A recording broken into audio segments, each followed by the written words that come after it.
So it's been about a month since Cyclone Alfred well, over a month ago actually. Ever since then, I haven't shot in full sunlight in so long. And today, finally, the sun is fully out and we get to play with some shadows and light and just have a good time. And I think I got quite a few good photos. So let's go straight to sunny Surface Paradise. Good to be back.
Also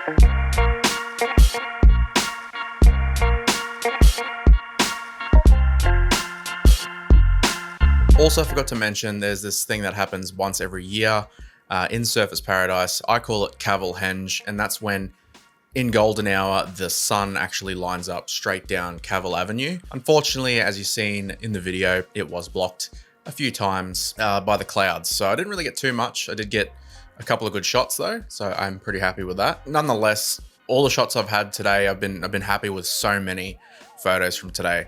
It might just be because the sun's finally out and I'm finally back into a rhythm, and I'm like, it's the way I like to shoot, is when the sun's out and the vibes are high, I guess.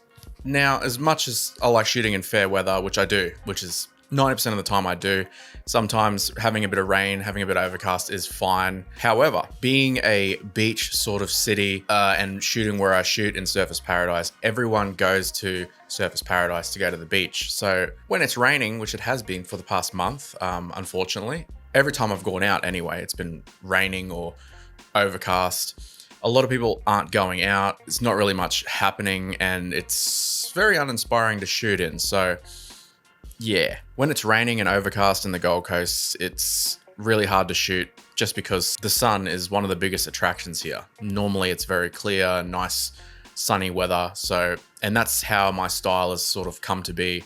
It's more catered to is the sunny aspect of it, the beach, the summery sort of vibes, even if it's in winter. Anyway, remember at the end of the video, I will show the raw photos and the before and afters, basically, with the settings of my top 10 favorite photos.